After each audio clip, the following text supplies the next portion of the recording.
Hello students, in last lecture we complete how to measure the conductivity, that means specific conductivity and molar conductivity of the electrolytic solution by using Wheatstone bridge principle. ठीक आहे, तर त्या लेक्चरमध्ये आपण शिकलो की specific conductivity म्हणजेच काय त्याला आपण कप्पा म्हणतो, ही कशी मेजर करायची.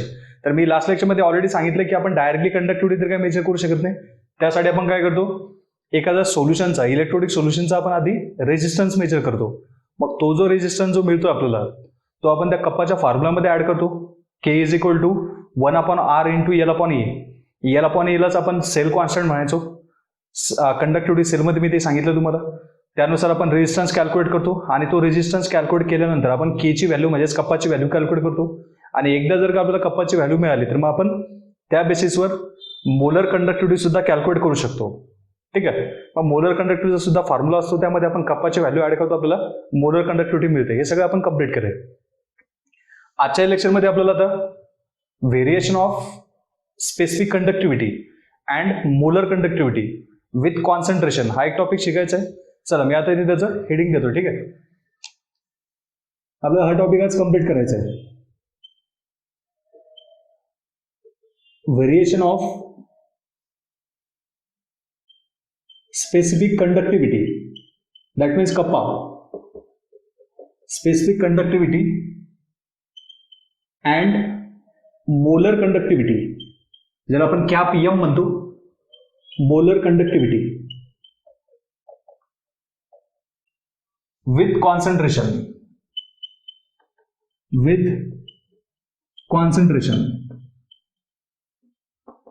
म्हणजेच काय करणार आपण, एकतर सोल्युशनचं कॉन्सन्ट्रेशन इन्क्रीज करणार किंवा मग डिक्रीज करणार.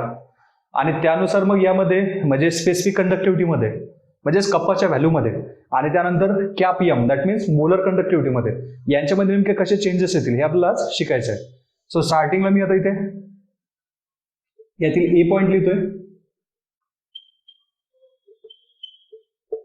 व्हेरिएशन ऑफ के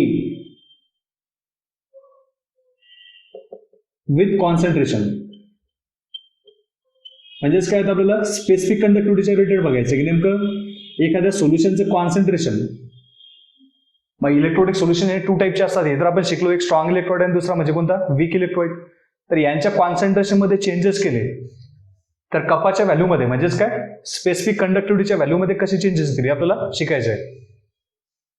स्टार्टिंगला त्यासाठी आपल्याला कपाची पुन्हा एकदा डेफिनेशन माहिती पाहिजे.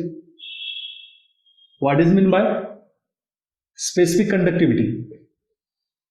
So it is the conductivity of 1 ml of electrolytic solution. बरोबर. एखादं जे सोल्युशन आहे इलेक्ट्रोलिटिक सोल्युशन, मग ते स्ट्रॉंग असू द्या किंवा वीक असू द्या, तर त्या स्ट्रॉंग इलेक्ट्रोलिटिक किंवा 1 ml ची इलेक्ट्रोलिटिक कंडक्टिव्हिटी त्यालाच करणार आपण स्पेसिफिक कंडक्टिव्हिटी. ठीक आहे. मग आता इथे जर आपण असे मी 2 बीकर्स काढलेत समजण्यासाठी आपल्याला, इथे लिहितो मी एक HCl चं सोल्युशन, जे स्ट्रॉंग इलेक्ट्रोलिटिक सोल्युशन आहे आपल्याला माहिती आहे. यामध्ये अल्फाची व्हॅल्यू जी असते ही किती असते, 100%. म्हणजेच काय, डिग्री ऑफ डिसोसिएशन किती, तर 100%. म्हणजे HCl तुम्ही टाकला काय लगेच तो ब्रेक होईल इंटू इट्स करस्पॉन्डिंग आहे, that means H+ and Cl- यांच्यामध्ये तो ब्रेक होणार. इथे बघा, इथे मी एक वीक ऍसिड लिहितोय, ऍसिडिक ऍसिड आहे, CH3C+OH. हा जो ऍसिडिक ऍसिड आहे हा एकदम वीक ऍसिड आहे. याची अल्फाची जी व्हॅल्यू आहे ही 100% नसते, म्हणजे लेस दॅन 1 असणार. ठीक आहे. म्हणजे 100% तो काय ब्रेक होत नाही, 40%, 30% असं सपोज तो ब्रेक होतोय. म्हणजे डायरेक्टली त्याचे काय कॅटायन आणि ऍनायन सगळ्याचे सगळे असे जनरेट होणार नाही. ठीक आहे. या टाईपमध्ये सपोज तुम्ही ते 100 मॉलिक्यूल जर टाकले तर लगेच तुम्हाला 100 कॅटायन 100 ऍनायन काय मिळणार नाही, त्यापेक्षा कमी मिळतील. कारण काय, इझिली तो डिसोसिएट होत नाही.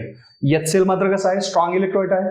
जसा तुम्ही एखाद्या सॉलिडमध्ये म्हणजे वॉटरमध्ये टाकणार, लगेच काय होईल, त्याचं सोल्युशन तयार होताना H+ आणि Cl- असे लगेच त्याचे आयन्स जनरेट होतील आणि 100% ब्रेक होऊन जाईल तो. म्हणजेच पूर्णच्या पूर्ण तुम्हाला कॅटायन आणि ऍनायन फॉर्ममध्ये तो मिळणार. बघा, मी असे इथे सोल्युशन लिहून घेतलेत. आता मी इथे रिलेशन लिहितोय की नेमकं कॉन्सन्ट्रेशनचं आणि या कप्पाचं रिलेशन कसं आहे. So we can say that specific conductivity is directly proportional to the concentration concentration of solution. याचं मिनिंग काय, जेवढं तुम्ही सोल्युशनचं कॉन्सन्ट्रेशन वाढवणार तेवढं काय होईल, दोघांची स्पेसिफिक कंडक्टिव्हिटीची व्हॅल्यू काय होईल तर इन्क्रीज होत जाईल. कळतंय, कॉन्सन्ट्रेशन वाढतो म्हणजे काय करतो आपण, तर यामध्ये सपोज आपण number of solute particle increase करत जाणार. ठीक आहे, हा जो व्हॉल्यूम जो आहे हा 1 ml, कारण आपण कंडक्टिव्हिटी बघतोय, स्पेसिफिक कंडक्टिव्हिटी. मी ऑलरेडी बोललोय, स्पेसिफिक कंडक्टिव्हिटी ज्यावेळेस आपण मेजर करणार त्यावेळेस काय करणार आपण, 1 ml इलेक्ट्रोलिटिक सोल्युशनची ज्यावेळेस आपण कंडक्टिव्हिटी मेजर करणार त्यालाच म्हणणार आपण स्पेसिफिक कंडक्टिव्हिटी. मग आता सपोज हे सोल्युशन जे आहे HClचं हे 1 ml आहे आणि हे सुद्धा ऍसिडिक ऍसिडचं सोल्युशन 1 ml आहे. म्हणजे यामध्ये सपोज काहीतरी आधी आपण HCl घेतलेलं असेल, यामध्ये सुद्धा घेतलेलं असेल, यामध्ये असे त्याचे आयन्स वगैरे जनरेट झालेले असतील, काही कॅटायन असतील, काही कोणते तर ॲनायन्स असतील, यामध्ये सुद्धा काही कॅटायन काही आयन यामध्ये असे जनरेट झालेले असतील. आता आपल्याकडे ऑप्शन काय, आपण काय करतोय, वरतून अजून काय करतो तर HClचे मॉलिक्यूल वरतून ऍड करतोय, म्हणजे HCl यामध्ये सुद्धा टाकतोय आणि यामध्ये आपण ऍसिडिक ऍसिड टाकतोय. काय होणार मग, अजून जर आपण वरतून HCl जर टाकलं तर पुन्हा टाकलेलं HCl सुद्धा काय होईल तर 100% ब्रेक होईल. बरोबर, स्ट्रॉंग इलेक्ट्रोलाइट आहे, यामध्ये टाकलं तर पुन्हा त्याचे वरतून जे तुम्ही ऍडिशनल HCl जे टाकताय तर त्याचे सुद्धा आयन्स जनरेट होतील. मग हा जो 1 ml व्हॉल्यूम जो आहे, किंवा याला आपण 1 सेंटीमीटर क्यूब म्हणू शकतो, हा जो 1 ml व्हॉल्यूम आहे यामध्ये काय होईल, नंबर ऑफ आयन्स इन्क्रीज होतील. मग आपण काय करतो, वरतून सोल्यूट टाकतो म्हणजे HCl टाकतोय. HCl टाकतो म्हणजेच काय करतो आपण, कॉन्सन्ट्रेशन इन्क्रीज करतो. आपण मोलॅरिटीचा फॉर्म्युला आधी शिकलेलो आहे. मोलॅरिटी इज इक्वल टू काय असतो, किंवा कॉन्सन्ट्रेशन काय असतो तर number of moles of solute divide by काय असतो, व्हॉल्यूम ऑफ सोल्युशन असतो. आपला व्हॉल्यूम ऑफ सोल्युशन तर 1 ml इथे फिक्स केलं आपण. आधी जे number of moles of solute होते त्यामध्ये अजून आपण काहीतरी इन्क्रीज करत चालतोय, म्हणजेच काय होतंय, कॉन्सन्ट्रेशन इन्क्रीज होत आहे. जसं कॉन्सन्ट्रेशन वाढतंय त्यावेळेस काय होतंय, नंबर ऑफ आयन सुद्धा वाढत आहेत. कुणामध्ये तर स्ट्रॉंग इलेक्ट्रोलाइट मध्ये, मी इथे लिहितो होता SE म्हणजे स्ट्रॉंग इलेक्ट्रोलाइट. इथे सुद्धा आयन वाढत आहेत, हा वीक इलेक्ट्रोलाइट होता. ठीक आहे, पण जर तुम्हाला विचारलं की जास्त डिसोसिएशन कुठे होईल, स्ट्रॉंग इलेक्ट्रोलाइट आहे इथे जास्त डिसोसिएशन होईल, आणि जेवढं जास्त डिसोसिएशन होईल तेवढंच काय होईल, त्यांचे आयन्स सुद्धा जास्त जास्त जनरेट होतील. जेवढे नंबर ऑफ आयन्स वाढले तेवढं काय होईल, कंडक्टिव्हिटी वाढणार. म्हणजेच काय सांगू शकतो आपण, kappa that means specific conductivity is directly proportional to concentration of solution. तर तुम्हाला इथे जर विचारलं की नेमकी कुणाची कंडक्टिव्हिटी जास्त वाढेल, स्ट्रॉंग इलेक्ट्रोलाइटची की वीक इलेक्ट्रोलाइटची, दोघांची तर वाढणार, पण जास्त इन्क्रीज कोणामध्ये होईल तर स्ट्रॉंग इलेक्ट्रोलाइटसाठी, कारण काय त्यामध्ये नंबर ऑफ आयन्स डिसोसिएशन जास्त होईल. सो स्ट्रॉंग इलेक्ट्रोलाइटची जी स्पेसिफिक कंडक्टिव्हिटी असेल which is higher than weak electrolyte, हे तुम्हाला तर लक्षात ठेवायचं आहे. कळतंय, स्ट्रॉंग इलेक्ट्रोलाइटची जी स्पेसिफिक कंडक्टिव्हिटी असेल which is higher as compared to specific conductivity of weak electrolyte by increasing concentration. दोघांचीही कंडक्टिव्हिटी वाढणार, हे तर फिक्स झालं. कारण काय, जसं जसं आपण कॉन्सन्ट्रेशन इन्क्रीज करणार that means number of ions in that particular solutions are increase. So that's why specific conductivity value is increase. चला, हे तर आता क्लिअर झालं. अजून एक सांगू शकतो आपण आता की specific conductivity which is inversely proportional to dilution, which is inversely proportional to dilution of that solution. म्हणजे आता काय करतो आपण, कॉन्सन्ट्रेशनच्या उलट करतोय. कॉन्सन्ट्रेशन इन्क्रीज करणे म्हणजेच काय, नंबर ऑफ सोल्यूट पार्टिकल त्यामध्ये आपण वाढवणार. आता काय करतो आपण, डायल्युशन करतोय. मग डायल्युशन करायचं म्हणजे काय करायचं तर नंबर ऑफ सोल्यूट पार्टिकल कमी करायचे, किंवा अजून एक दुसरा ऑप्शन, बेस्ट वे आपल्याकडे दुसरा ऑप्शन, यामध्ये सॉल्व्हंट वाढवायचं. म्हणजेच काय, वरतून सपोज आता वॉटर वगैरे त्यामध्ये ऍड करायचं. आता ज्यावेळेस आपण वॉटर ऍड करणार, सपोज आधीचा व्हॉल्यूम एवढा आहे, नंतर आपण अजून यामध्ये वॉटर ऍड केलं तर नंतरचा व्हॉल्यूम आपला एवढा झाला. मी पेन चेंज करतोय नंतरचा व्हॉल्यूम दाखवण्यासाठी, समजायला तर आपल्याला सोपं जाईल. बघा, हा आपला इनिशियल व्हॉल्यूम होता ज्यामध्ये काहीतरी पर्टिक्युलर आयन्स जनरेट झालेले होते, आणि मी याला आता डायल्यूट केलं. अजून सपोज यामध्ये मी 1 ml वॉटर ऍड केलं. ठीक आहे, इथे सुद्धा तेच करतोय मी, इथे सुद्धा 1 ml वॉटर अजून ऍड करतोय. म्हणजेच आता काय करतोय मी, डायल्युशन वाढवतोय. म्हणजेच काय करतोय, इनडायरेक्टली कॉन्सन्ट्रेशन कमी करतोय.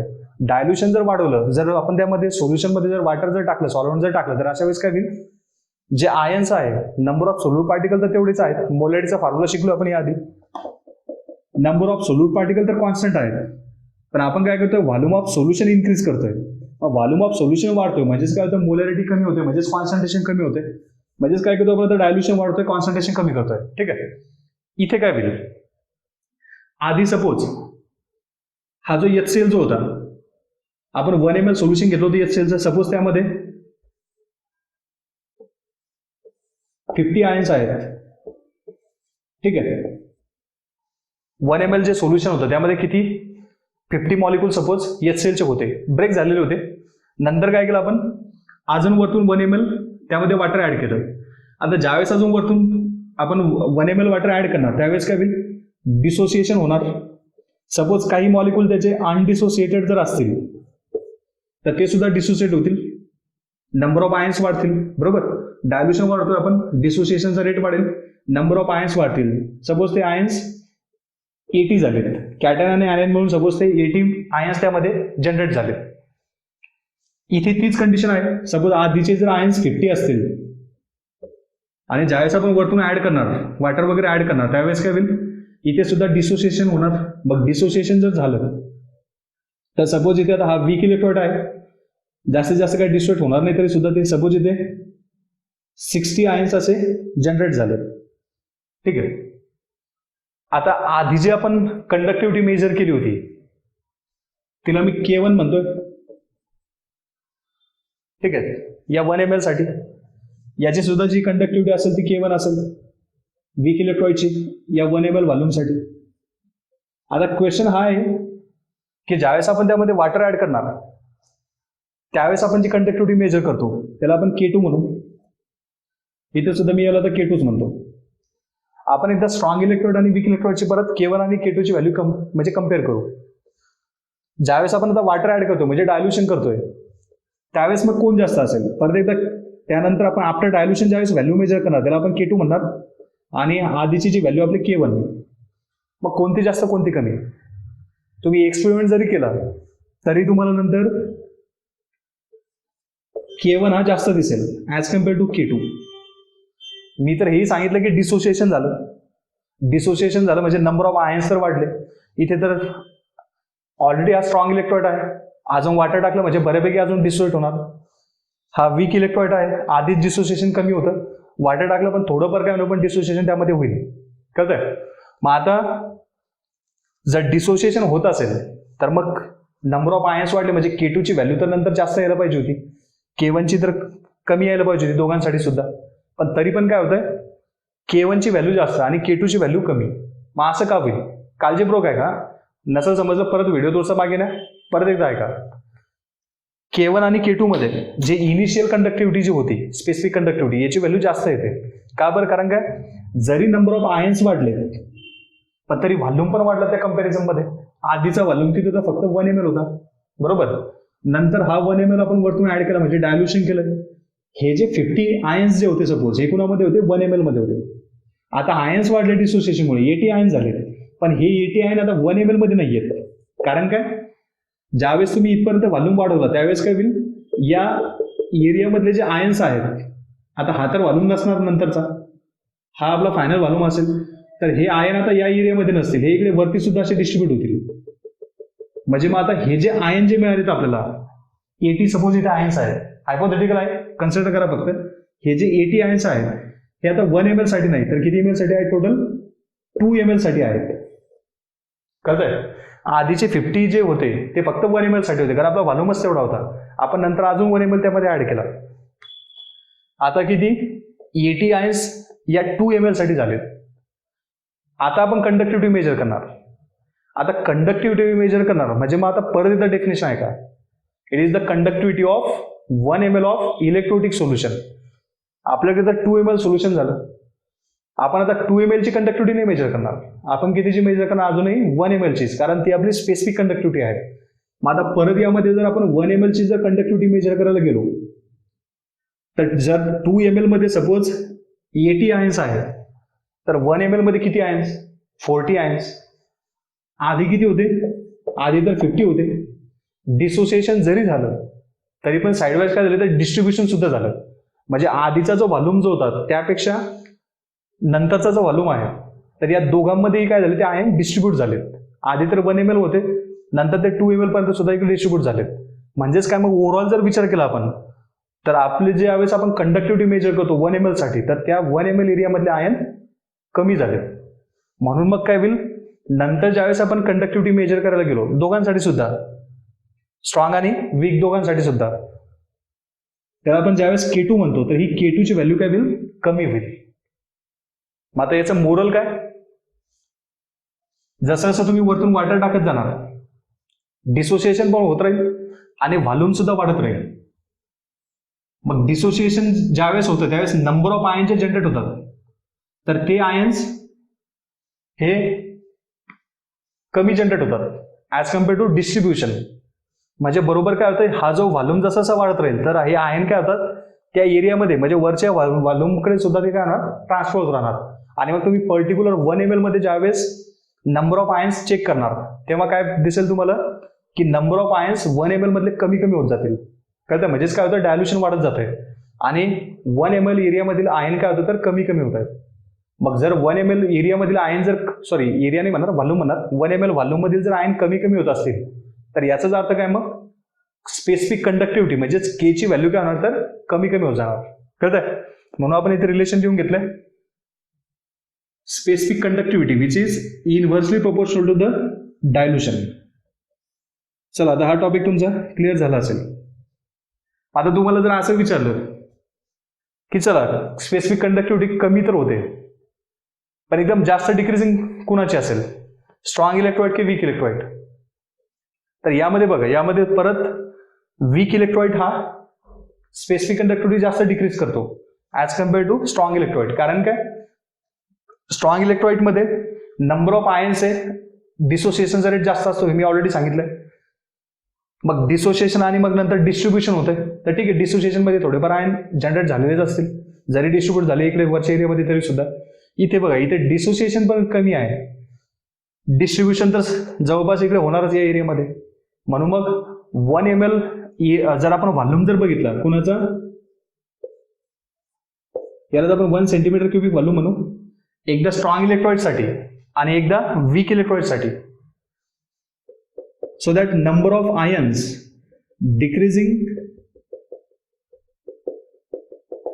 1 centimetre cubic of area in case of weak electrolyte are much higher as compared to strong electrolyte. म्हणजे 1 ml वीक इलेक्ट्रोलाइट जर आपण बघितला, तर त्यामधील आयन जे आहेत तर हे एकदम पटापट कमी होतील as compare to strong electrolyte. So इथे कमी आयन्स उरतील वीक इलेक्ट्रोलाइटच्या केसमध्ये, तर याची जी कंडक्टिव्हिटीची व्हॅल्यू आहे ही एकदम सडन कमी होईल, म्हणजे एकदम फास्टली कमी होईल as compare to strong electrolyte. समजतंय, या टाईपमध्ये हे रिलेशन आहे. सो हे तुम्हाला लक्षात ठेवायचं आहे, specific conductivity of solution is directly proportional to the concentration of solution, but which is inversely proportional to the dilution of that given solution. Variation of K with concentration.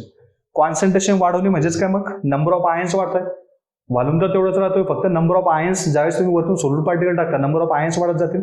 जसे जसे number of ions वाढत जातील तसे काय होईल, specific कंडक्टिव्हिटीची value वाढत जाणार. कुणाची जास्त वाढेल, तर स्ट्रॉंग इलेक्ट्रोलाइटची as compare to weak electrolyte. कारण काय, डिग्री ऑफ डिसोसिएशन, ब्रेक जे मॉलिक्यूल होतोय त्याचे आयन जास्त जनरेट होत आहेत as compare to weak electrolyte. म्हणून मग कंडक्टिव्हिटीची व्हॅल्यू स्ट्रॉंग इलेक्ट्रोलाइटची जास्त भरणार as compare to weak electrolyte. जर तुम्ही डायल्युशन वाढवलं, तर डायल्युशन वाढताना काय होतं, डिसोसिएशन दोन्ही ठिकाणी होते, पण तरी सुद्धा आधीचा जो व्हॉल्यूम आहे तर त्या एरियामधील जे, त्या व्हॉल्यूम मधील जे आयन्स असतील हे नंतर जो नवीन व्हॉल्यूम जो तयार झाला त्यामध्ये डिस्ट्रीब्यूट होतील. म्हणून मग ओव्हरऑल 1 ml जर आपण व्हॉल्यूम जर बघितला तर त्यातले आयन्स कमी झालेत ओव्हरऑल, म्हणून मग स्पेसिफिक कंडक्टिव्हिटीची व्हॅल्यू काय होईल, कमी होईल. आता मी हा टॉपिक यापेक्षा जास्त काही एक्सप्लेन करणार नाही. मी अजून जर जास्त एक्सप्लेन करायला गेलो तर अजून काहीतरी नवीन सांगत राहील, कन्फ्युजन वाढत राहील.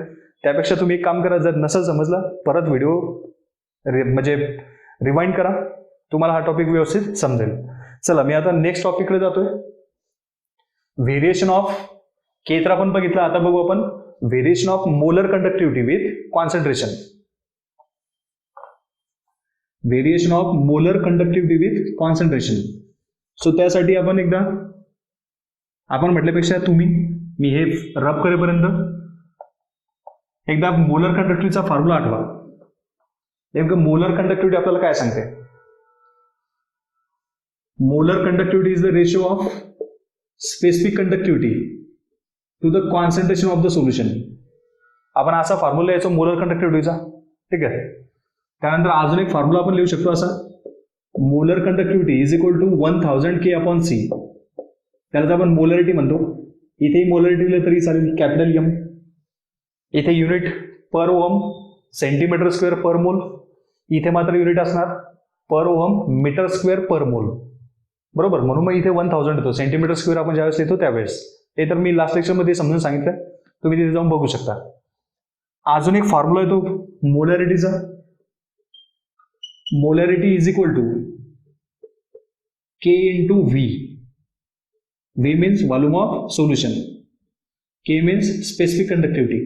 हा फॉर्म्युला कसा आहे तो मी काल म्हणजे लास्ट लेक्चरमध्ये तुम्हाला प्रूव्ह करून दिलं होतं. लास्ट लेक्चरमध्ये तुम्हाला हे जर अजून जर समजलं नसेल तर जाऊन तुम्ही बघू शकता. ठीक आहे. कारण मला आजच्या लेक्चरवर जास्त जरा बोलायचं. तर बघा आता हा जो कॅप एम आहे तर हे तुम्हाला काय सांगतो? Cap M that means molar conductivity is directly proportional to specific conductivity and also volume of solution. आता इथे बघा, इथे आपण ज्यावेळेस आता हे रिलेशन लावायला जाणार यानुसार आपण काय सांगू शकतो बघा, मोलर कंडक्टिव्हिटी अपॉन डायल्युशन काय होईल हे आपल्याला बघायचं आहे. त्यासाठी मी काय करतो, आता हे तर तुम्ही लिहिलेलं आहे, मी याला रब करतो आणि इकडे परत ते 2 सोल्युशन सांगतो. एक तर स्ट्रॉंग इलेक्ट्रोड आणि दुसरा कोणता, वीक इलेक्ट्रोइड. दोघांचे रिलेटेड पुन्हा एकदा आपण कंपॅरिझन करत करत जाऊ म्हणजे तुम्हाला समजायला अजून थोडीशी.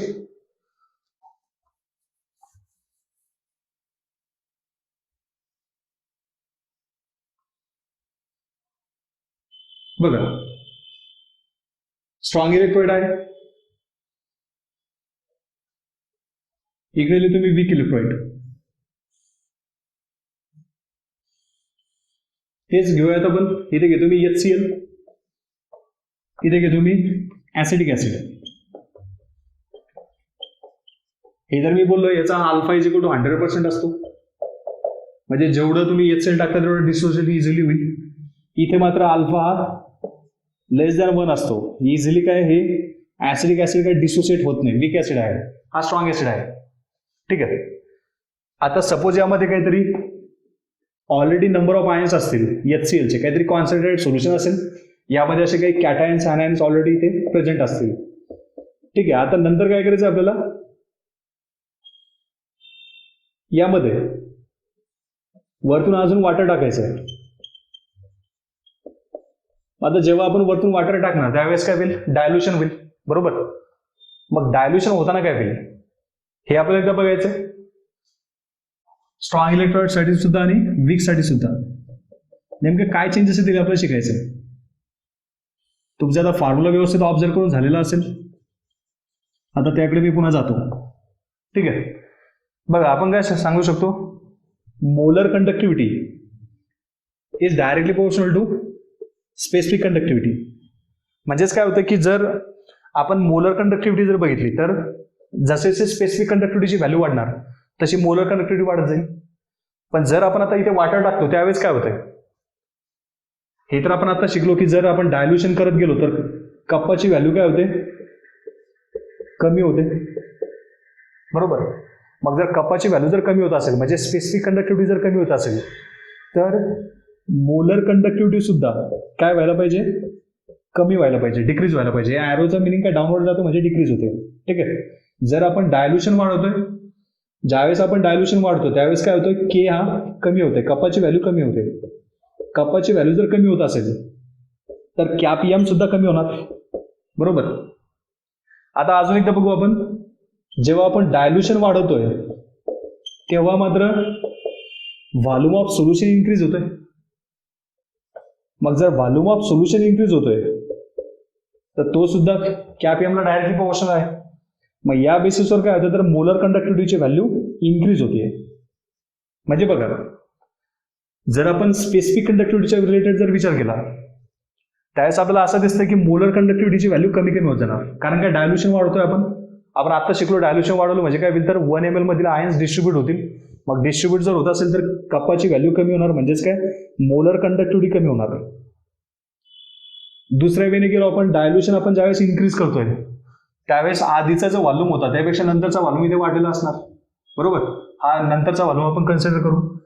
हा व्हॉल्यूम वाढला, मग व्हॉल्यूम जर वाढला तर त्याच कंपॅरिझन मध्ये काय दिसतं, फॉर्म्युलावरून आपल्याला मोलर कंडक्टिव्हिटीची व्हॅल्यू सुद्धा काय होते, इन्क्रीज होते.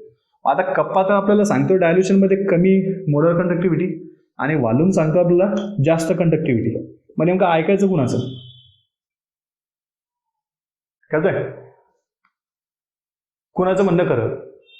तर एक्सपेरिमेंटली मी माझ्या मनाने सांगत आहे, एक्सपेरिमेंटली सांगतो. यांच्यावर कोणतरी असे काही एक्सपेरिमेंट्स वगैरे केलेले आहेत. एक फ्रेडरिच कोल्हार्स नावाचा सायंटिस्ट जो होता, फ्रेडरिच कोल्हार्स, कोल्हा नाही कोल्हार्स, चांगला सायंटिस्ट आहे. त्याने काय केलं, हे असे एक्सपेरिमेंट्स वगैरे केले. त्यानुसार मग त्याला एक आयडिया आली यानुसार, मग त्याने असं बघितलं की डायल्युशन केल्यानंतर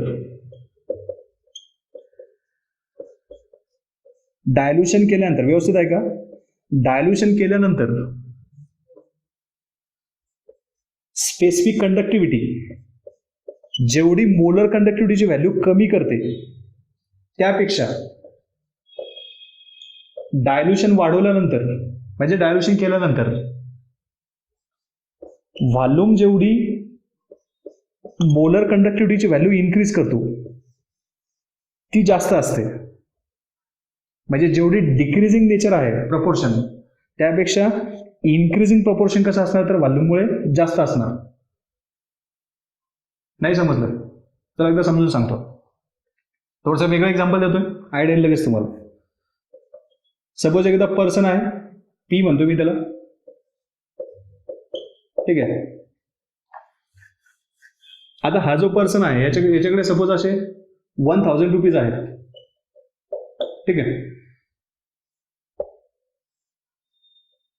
सपोज याच्या घरी चोरी झाली, ठीक आहे ना. एखादा चोर आला, त्याच्याकडे पैसे चोरी केलेत, सगळेच तर काय पैसे चोरी नाही केलेत. सपोज याचे 200 रुपीज याचे चोरी झालेत, 200 रुपीज काय केले एकदम चोरी झालेत. याचा अर्थ काय, याच्याजवळची जी कॉस्ट होती म्हणजे याच्याजवळचे जे स्वतःच्या आधीचे जे पैसे जे होते हे कमी झालेत. किती उरले त्याच्याकडे विचारले, फक्त 800 रुपये उरले, 100 रुपीज. मग हा जर विचार केला तर काय, हा गरीब झाला, पैसे कमी झालेत, बरोबर. पण दुसऱ्या दिवशी आपल्याला असं समजलं की याला लॉटरी लागली, 2000 रुपीजची लॉटरी लागली याला. म्हणजे जेवढी चोरी झाली होती त्यापेक्षा जास्त पैशाची लॉटरी लागली, बरोबर. पैसे वाढलेत, मग टोटल किती पैसे झाले याच्याकडे, 2800. सेम कंडिशन इथे झाली, समजतंय. हे जे झालं ते सेम इथे झालं. कसं बघा, डायल्युशन ज्यावेळेस आपण करत होतो त्यावेळेस कपाची व्हॅल्यू कमी व्हायची, कपाची व्हॅल्यू कमी झाली म्हणजेच मोलर कंडक्टिव्हिटी सुद्धा कमी होणार, हे तर समजलं आपल्याला. पण साईडवाईज काय होतंय, व्हॉल्यूम वाढल्यामुळे मोलर कंडक्टिव्हिटीची व्हॅल्यू खूप जास्त वाढते. आणि मग तुम्ही काय जे ऍडिशन सबट्रॅक्शन करून शेवटी जर विचार जर केला तर शेवटी तुम्हाला कॅपीएमची व्हॅल्यू जास्तच दिसेल. म्हणजे मोलर कंडक्टिव्हिटीची व्हॅल्यू आपल्याला इनडायरेक्टली जास्तच दिसणार. म्हणून आपण काय सांगू शकतो, molar conductivity is directly proportional to dilution. Clear होत आहे, molar conductivity is directly proportional to the dilution. Because of डायल्युशनमुळे काय होतंय, व्हॉल्यूम इन्क्रीज होतोय. आता व्हॉल्यूम ज्यावेळेस इन्क्रीज होतं त्यावेळेस तुम्हाला काय करायचंय, तुम्हाला पूर्ण व्हॉल्यूमची कंडक्टिव्हिटी मेजर करायची. तुम्हाला काय फक्त आधीच्याच व्हॉल्यूमची कंडक्टिव्हिटी, जसं आपण के साठी केलं होतं, आधीचा व्हॉल्यूम आपण 1 ml कन्सिडर केला होता आणि नंतर मग आपण डायल्युशन केलं आणि मग तरी पण आपण 1 ml मधलेच कंडक्टिव्हिटी आपण मेजर केली. आयन तर डिस्ट्रीब्यूट झाले होते. इथे आपल्याला मोलर कंडक्टिव्हिटीमध्ये ते नाही करायचं. मोलर कंडक्टिव्हिटीमध्ये काय करायचं, आपण आधीचा व्हॉल्यूम जो होता त्यामध्ये एकदा कंडक्टिव्हिटी मेजर करणार. मी परत सांगतो, त्याचं लक्ष द्या. सपोज हा आधीचा व्हॉल्यूम आहे 1 ml. How many ml, 1 ml, ठीक आहे. आधीचा व्हॉल्यूम आपला 1 ml आहे. आपण काय करू, एकदा याची कंडक्टिव्हिटी मेजर करू, त्याला आपण के म्हणणार. ठीक आहे. नंतर काय करायचं आपल्याला, परत एकदा असं कन्सिडर करायचं की हा व्हॉल्यूम आपल्याला माहिती नाहीये आणि तरी पण आपण एकदा आपण त्याची कंडक्टिव्हिटी मेजर केली, त्याला आपण कॅप एम म्हणू की टोटल व्हॉल्यूम एवढाच आहे. आता इथे के आणि कॅप एम सारखेच भरणार कारण व्हॉल्यूम सेम आहे, 1 ml 1 ml, बरोबर. आता सपोज याची कंडक्टिव्हिटी भरली 1 किंवा मी 2 लिहितो, इथे युनिट वगैरे काही लिहित नाही. सपोज याची कंडक्टिव्हिटी स्पेसिफिक कंडक्टिव्हिटी 2च आहे. याची सुद्धा मोलर कंडक्टिव्हिटी जरी म्हटलं आपण, तर एवढाच व्हॉल्यूम आहे टोटल दिलेला, याची मोलर कंडक्टिव्हिटी सुद्धा 2च आहे. ठीक आहे. वरतून काय करतो आपण, वॉटर टाकतो. वॉटर टाकल्यानंतर काय होईल, या एरियामध्ये जे आयन आधीचे होते त्यातले कदाचित मे बी काही अनडिसोसिएटेड पण असतील. जसं तुम्ही वरतून काय करणार, वॉटर टाकणार. आता HCl आहे तर ऑलरेडी सपोज सगळेच आयन म्हणजे ऑलरेडी डिस्ट्रीब्यूट म्हणजे डिसोसिएट झालेले असतील कारण अल्फा इज इक्वल टू 1 असतो. अजून तुम्ही वॉटर टाकताय. आता काय होईल, हे या एरियामधील जे आयन असतील हे या एरियामध्ये डिस्ट्रीब्यूट होतील, बरोबर. म्हणजे हेच आयन आता इकडे पण निघून जातील. आता परत काय करायचं आहे तुम्हाला, इकडचे आयन थोडे कमी होतील. आता परत एकदा तुम्हाला या 1 ml साठी काय करायचं आहे, कंडक्टिव्हिटी मेजर करायची. डायल्युशन वाढवलं म्हणजे या एरियामधील आयन कमी झाले, या व्हॉल्यूम मधील वरती ट्रान्सफर झाले म्हणजे के ची व्हॅल्यू कमी झाली. ही येईल आता 1, असं कन्सिडर करा, ही व्हॅल्यू 1 आली. हे तर आता तुम्हाला क्लिअर झालं की डायल्युशन जसं वाढतोय आपण तसं काय होतंय, कपाची व्हॅल्यू काय होते, कमी होते. आधीची सपोज 2 होती, नंतर ती 1 झाली. आता आपल्याला मोलर कंडक्टिव्हिटी मेजर करायची आहे. मग आता मोलर कंडक्टिव्हिटी ज्यावेळेस आपल्याला मेजर करायची त्यावेळेस आपण आता 1 ml नाही विचार करणार. आता तर जो काय व्हॉल्यूम आहे त्याचा विचार करणार आपण. मग आता फक्त एवढ्या एरियाची नाही, तर आता या पूर्ण व्हॉल्यूमची आपल्याला कंडक्टिव्हिटी मेजर करायची. मग ती काय असेल आपली मोलर कंडक्टिव्हिटी. आता आधीची मोलर कंडक्टिव्हिटी 2 होती, नंतरची मोलर कंडक्टिव्हिटी काय झालेली असेल, आयन्स तर सपोज स्ट्रॉंग इलेक्ट्रोड होता तेवढेच असतील जेवढे होते तेवढे, पण नंतर काय होतं, व्हॉल्यूम वाढलं म्हणजेच आयन्स एकामेकापासून बाजूला गेले, म्हणजेच काय झालं, सेपरेशन झालं, डिस्टन्स वाढलं. जेवढं डिस्टन्स वाढलं, सेपरेशन झालं, डिस्टन्स वाढलं, जेवढं डिस्टन्स वाढेल तेवढं काय होईल, आयनची मोबायलिटी वाढेल कारण अट्रॅक्टिव्ह फोर्सेस कमी होतील, आयनची मोबायलिटी वाढणार. जेवढी आयनची मोबायलिटी वाढेल तेवढं काय होईल, कंडक्टन्स ऑटोमॅटिकली काय होणार, वाढत जाणार. म्हणजेच ऑटोमॅटिकली काय होते, मोलर कंडक्टिव्हिटी काय होते, वाढत जाते. कळतंय. म्हणजे आधीची व्हॅल्यू जर 2 असेल तर नंतरची व्हॅल्यू कदाचित 2.5 3 अशी काहीतरी होत राहील. मग इथे मोलर कंडक्टिव्हिटी कशामुळे इन्क्रीज झाली, तर डायल्युशनमुळे. कंडक्टिव्हिटी तर कमी झाली पण मोलर कंडक्टिव्हिटी मात्र काय झाली, डायल्युशनमुळे इन्क्रीज होत गेली. कशामुळे, कारण काय, डिस्टन्स वाढतंय आयन मधलं. मग आयन मधील जर डिस्टन्स वाढत असेल तर बरोबर आयनिक मोबायलिटी वाढणार, फोर्स ऑफ अट्रॅक्शन कमी होईल बिटवीन 2 आयन्स, मोबायलिटी वाढते, म्हणजेच काय होणार, मग कंडक्टिव्हिटी सुद्धा काय होणार, मोलर कंडक्टिव्हिटी ही वाढत जाणार. कळतंय. या टाईपचा रूल आपण इथे अप्लाय करू शकतो. सेम कंडिशन होईल इथे सुद्धा. इथे बघा, इथे जर आपण बघितलं आता तर इथे सुद्धा काय होतं, सेम के ची व्हॅल्यू आधी आपण मेजर केली, नंतर आपण वरतून वाटर टाकलं, याला डायल्यूट केलं, नंतर ज्यावेळेस आपण मेजर करणार तर तुम्हाला कॅप हा म्हणजे मोलर कंडक्टिव्हिटी वाढलेली दिसेल. जे इथे झालं ते इथे होईल. म्हणजे मोलर कंडक्टिव्हिटी ही डायल्युशनमुळे स्ट्रॉंग इलेक्ट्रोइडची सुद्धा इन्क्रीज होते आणि वीक इलेक्ट्रोइडची सुद्धा इन्क्रीज होते. आता तुम्हाला हे जर विचारलं की जास्त इन्क्रीज कुणामध्ये होईल, म्हणजे मार्जिनली इन्क्रीज कुणामध्ये असेल, स्ट्रॉंग मध्ये की वीक मुळे, सॉरी स्ट्रॉंग मध्ये की वीक मध्ये, हे आपल्याला आता ओळखायचं आहे. मी या साईडला थोडं रब करतोय आता. हे तर तुम्हाला समजलं. आता मी पॉईंट्स एकदा व्यवस्थित लिहून घेतो आणि नंतर परत एकदा तुम्हाला व्यवस्थित समजून सांगतो. ठीक आहे. सो चला, मी आता आधीचं सगळं रब केलं एकदा आणि ते थोडे नवीन असे काही लिहून घेतलंय, मुद्दाम व्हिडिओची लेंथ थोडी कमी करण्यासाठी. एवढं सगळं आपण आतापर्यंत शिकलो बघा. Specific conductivity directly proportional to concentration, कसं ते मी सांगितलं. Specific conductivity inversely proportional to dilution. त्यानंतर आपण शिकलो पुढे molar conductivity directly proportional to dilution. इथेच मी 2 डायग्राम काढल्या होत्या, एक कंटेनर काढले होते, त्यामध्ये मी समजून सांगितलं. नंतर लिहिलं मी 4th नंबरला molar conductivity inversely proportional to concentration. ठीक आहे, याचा मिनिंग तुम्हाला लागेल. नाही समजलं परत एकदा व्हिडिओ रिकॉल करा, समजून जाईल. जशी मोलर कंडक्टिव्हिटी आहे तशीच कोण असणार तर equivalent conductivity. Equivalent conductivity also directly proportional to dilution, inversely proportional to concentration. ठीक आहे, आता एकदा परत मी मोलर कंडक्टिव्हिटीच्या रिलेटेड थोडं लिमिटिंग मोलर कंडक्टिव्हिटी किंवा त्याला म्हणतो आपण molar conductivity at infinite dilution. हे तर आपल्याला समजलं की आपण जसं जसं डायल्युशन वाढवणार तशी तशी मोलर कंडक्टिव्हिटी काय होईल, वाढत जाईल. मग आपण जर इनफायनाईट डायल्यूट केलं, म्हणजे सपोज हा जो बिकर जो होता हा फुल भरला, एकदम भरपूर वॉटर त्यामध्ये ऍड केलं, तर मग असं व्हायला पाहिजे का की मोलर कंडक्टिव्हिटी खूप जास्त वाढेल? तर असं कधी होत नाही. इनफायनाईट डायल्युशनचं मिनिंग काय की तुम्ही किती जरी अनलिमिटेड वॉटर टाकलं त्यामुळे मोलर कंडक्टिव्हिटी अशी अनलिमिटेड नाही होणार, ते कुठे जाऊन एखाद्या व्हॅल्यूपर्यंत जाऊन स्टॉप होईल. मग तो पॉईंट कोणता हे आपल्याला आता बघायचं आहे. ठीक आहे, म्हणजेच काय मोलर कंडक्टिव्हिटी ॲट इनफायनाईट डायल्युशनचं मिनिंग आपल्याला शिकायचं आहे की इनफायनाईट डायल्यूट करायचं म्हणजे नेमकं काय करायचं. ठीक आहे, molar conductivity at infinite dilution याचा आता असं नाही की खूप सारा वॉटर टाकायचं त्याच्यामध्ये म्हणजे मोलर कंडक्टिव्हिटी एकदम अनलिमिटेड वाढत जाईल. असं झालं असतं आपलं इलेक्ट्रिसिटीचा वगैरे सगळं प्रॉब्लेम सॉल्व्ह झाला असतं, बरोबर. पण असं कधी होत नाही, ते एका लिमिटपर्यंत वाढते, म्हणून त्याला म्हणतो आपण लिमिटिंग मोलर कंडक्टिव्हिटी. मग ती कशी वाढते हेच आपल्याला आता शिकायचं आहे.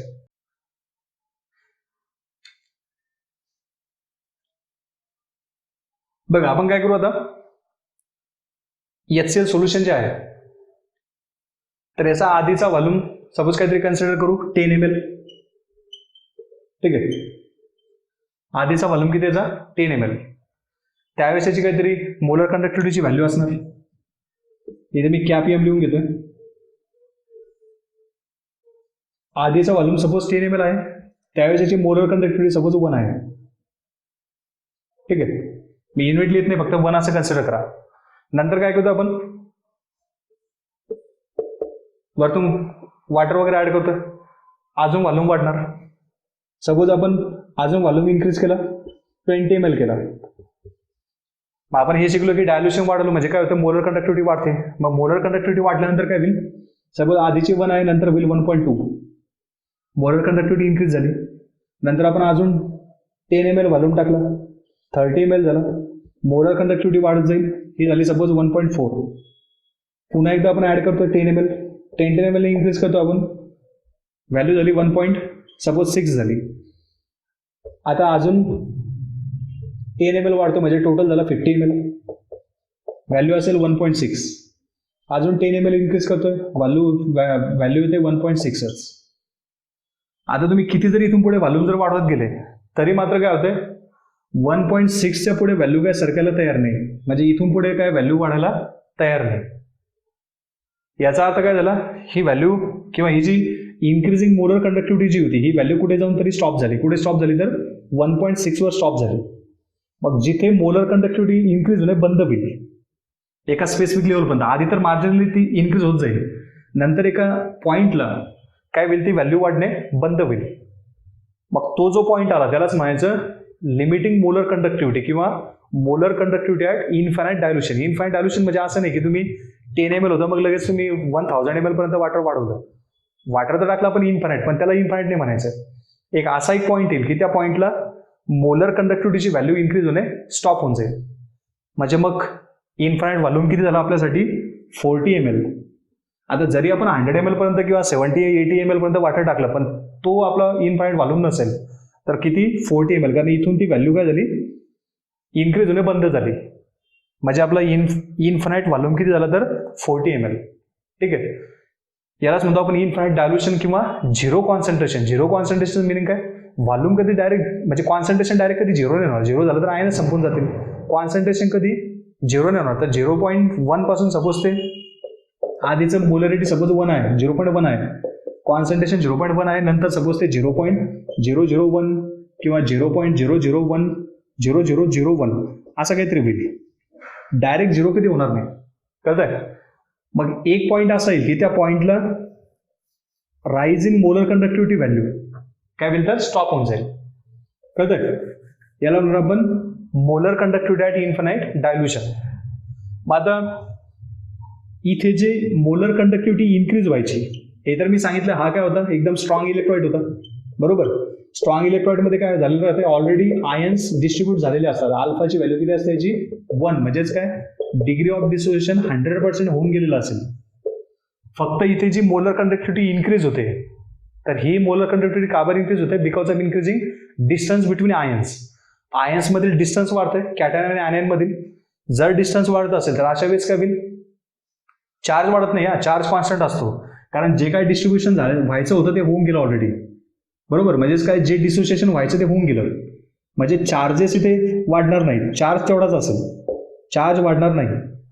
फक्त काय वाढणार तर टू आयन्स मधील डिस्टन्स वाढणार. जेवढं डिस्टन्स वाढेल तेवढं काय होईल, आयोनिक मोबायलिटी वाढेल. आणि आयोनिक मोबायलिटी वाढल्यामुळे काय होईल तर ही मोलर कंडक्टिव्हिटीची व्हॅल्यू वाढत जाईल. क्लिअर होतंय? ठीक आहे. आता हाच एक्सपेरिमेंट करायचा आपल्याला सपोज वीक इलेक्ट्रोलाइटसाठी. मग आता इथे काय करू, आपण एकदा ग्राफ काढून घेऊ. जो फ्रेडरिच कोलर्स नाव जो सायंटिस्ट जो होता त्याने असेच काही एक्सपेरिमेंट केले आणि त्या बेसिसवर काय केलं तर molar conductivity versus concentration of solution असा एक प्लॉट इथे काढला. ठीक आहे. कसं तर molar conductivity with concentration of square root of concentration of solution. आता त्याला इथे काय सापडले की असं एक लिनियरली डिक्रीजिंग असं काहीतरी व्हॅल्यू त्याला मिळाल्या. सपोज कॉन्सन्ट्रेशन इकडे वाढते, कॉन्सन्ट्रेशन वाढते म्हणजे मोलर कंडक्टिव्हिटीची व्हॅल्यू कमी असणार, हे तर शिकलो आपण. सपोज इथे तो पॉईंट आहे. ठीक आहे. आता त्याने काय केलं, कॉन्सन्ट्रेशन कमी केलं म्हणजे आपण या साईडपासून या साईडकडे जातोय, म्हणजे डायल्युशन आपण वाढवतोय. मग जसं जसं डायल्युशन वाढवत गेलो तसं काय झालं ते आपल्याला काहीतरी पॉईंट्स मिळत गेले त्या ग्राफवर. आधीचा पॉईंट सपोज इथे होता, नंतर अजून आपण वॉटर ऍड केलं, नंतरचा पॉईंट आपल्याला इथे मिळाला. अजून वॉटर ऍड केलं, सपोज इथे काहीतरी पॉईंट मिळाला, अजून आपण त्यामध्ये वॉटर ऍड केलं म्हणजे डायल्युशन करत चालू इथपर्यंत मिळाला. असा बरोबर आपल्याला असं स्ट्रेट लाईन त्यामध्ये मिळत गेली. ठीक आहे. मग आपण यावरून काय शकतो, असं डायरेक्ट असं एखादा ग्राफ काढून घेऊ शकतो. कसं बघा,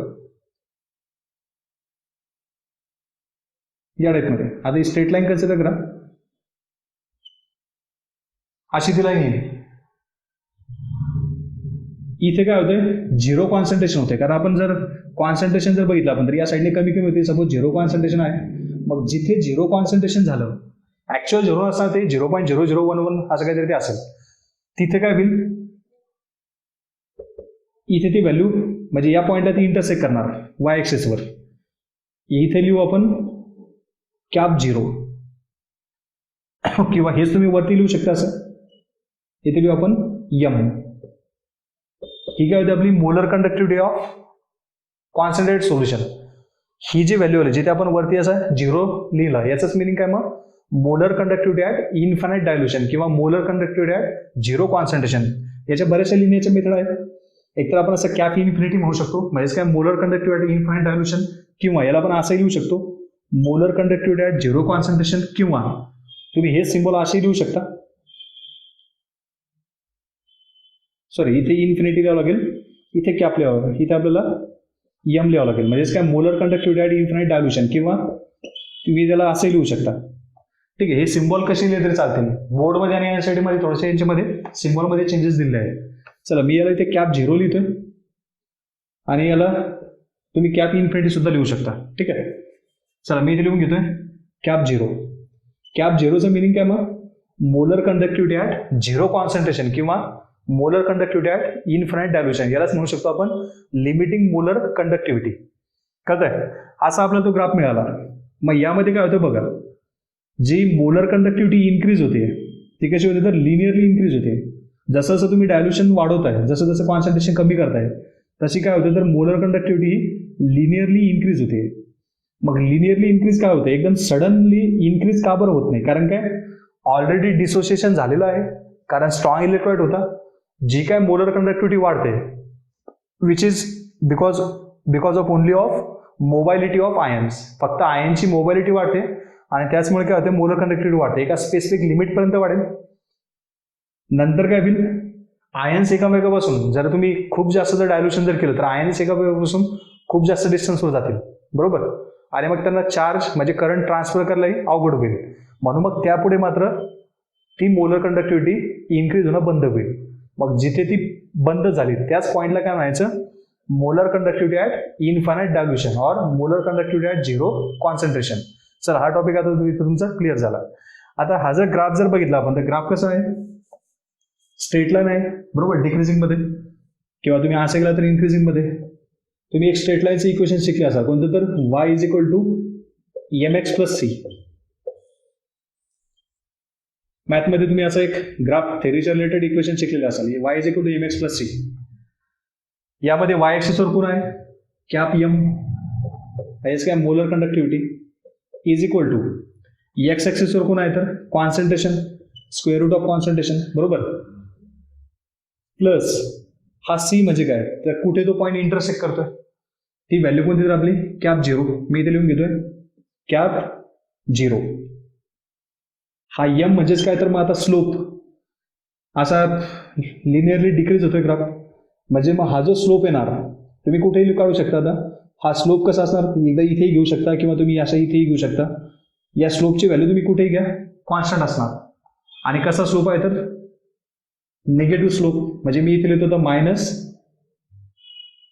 हा जो स्लोप आहे त्यासाठी मी इथे ए सिम्बॉल लिहितोय. म्हणजे आपलं इक्वेशन काय आलं, cap M is equal to minus A into square root C plus cap zero. यालाच तुम्ही असंही देऊ शकता, कॅप एम म्हणजे काय molar conductivity is equal to cap zero minus A into square root C.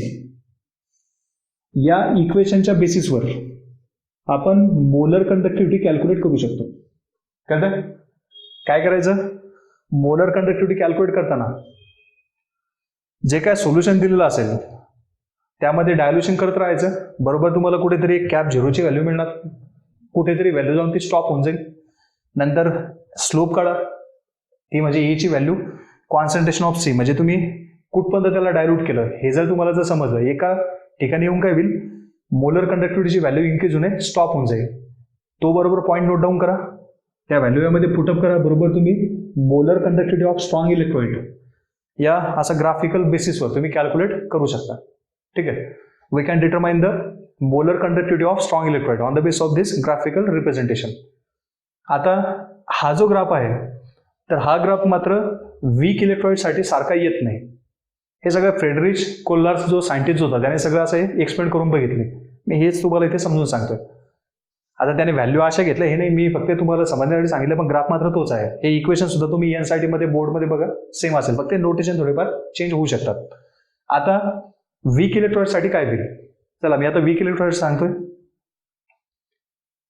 हे तर तुम्ही नोट डाऊन केलेलं असेल, मी याला तर रब करतोय, इथे मी समजून सांगतो बघा.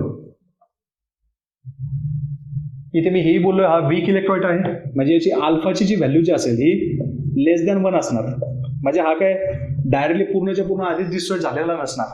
ठीक आहे ना, मग डायरेक्टली जर डिस्ट्रॉय जर झालेलं नसेल, आता तुम्ही वरतून काय करताय वॉटर ऍड करताय. सपोज सेम तुम्ही कंडिशन 10 ml वॉटर त्याच्यामध्ये वाढत जात आहे. आधीचा 10 ml होता व्हॉल्यूम सपोज, नंतर त्यावेळेस आपण काहीतरी याची व्हॅल्यू चेक केली असेल, त्याला आपण कॅप एमच म्हणू बरोबर. नंतर काय करतो आपण यामध्ये वॉटर ऍड करत चालतोय. सपोज आधीचा व्हॉल्यूम आपला 10 ml होता, नंतरचा 20 ml करणार, त्यानंतर अजून 30 ml करणार.